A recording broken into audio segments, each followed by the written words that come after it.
when you go into it and you get that call, you say yes, not knowing if it's going to be overnight or if it's going to be, more than a year. The Mangan family sacrifices themselves to give to the less fortunate time and time again. They serve as a foster family, but to them it's much more.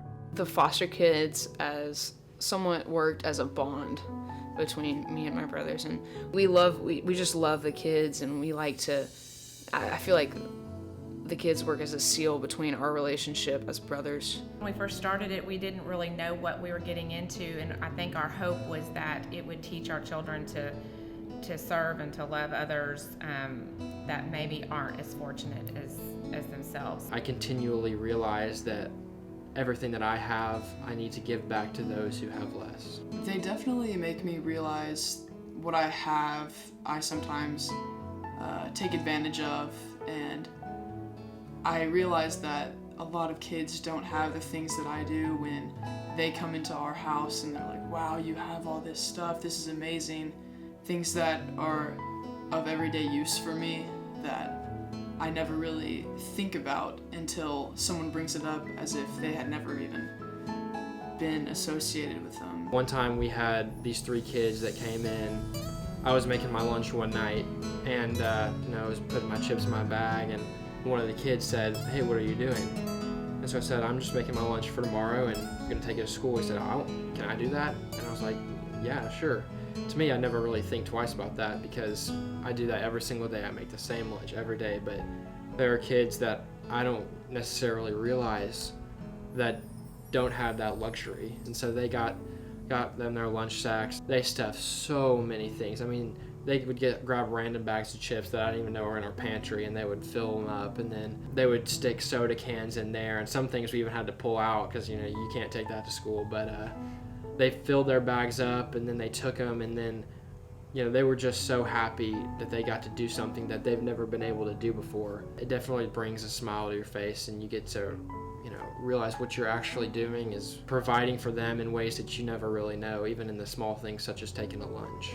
One night we got a call, and it really was probably 2 a.m, and it was 3 little boys that had been abandoned in an apartment. They came and pulled up into our carport, and these 3 little boys get out. We meet them in the carport, and we just say, is it okay if you all stay at our house for tonight, trying to make them comfortable?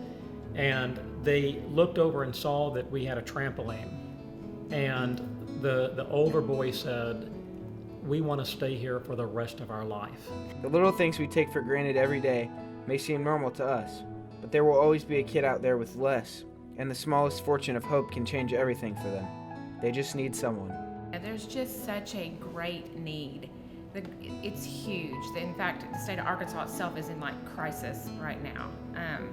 There's double the amount of kids in foster care than there are actually beds for them, and so they're splitting up sibling groups. They're doing all these things, and just I say just get involved. Like David said, let's help those around you. But I think just to help people understand there's a need. There's such a need. It's easy to turn your head, but just think if it was your child or your niece or your nephew. The other thing that I would say is, I think the one thing we hear the most about foster carers are like, oh, I could never do that. I would never be able to let them go. I say to them, that's exactly who these children need. If you're debating on the fence, absolutely do it. You can start small, or you can just go right into, you don't have to go through the state. You can go through a by choice adoption agency.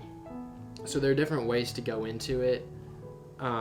But I would 100% recommend do it. It's been just a blessing to take in these kids and to invest as much as we have over the years. Giving what we've been given is the best thing to do, and it's definitely a great experience. I feel like life isn't about staying comfortable. It's about making yourself uncomfortable to make others feel comfortable. Do it. There will always be reasons not to do it. There will always be, this is not a good time. There will always be a reason not to do it. But when you look at that child, there's a greater reason to do it. There was one memory where I had been just I got home and I started playing the piano, kind of like a normal day. I'd come home and I'd just start working on something. And I just remember one of our foster kids coming up and just sitting next to me on the bench, and watching her face fill up with joy and just fulfillment when I was playing. It was just something so it was treasuring to me to see how much joy that you can give to someone that you take for granted. Many of us have been blessed with more than we know what to do with, but there are still those who are less fortunate. The Mangans serve as a foster family, but there are many opportunities to give what we've been given.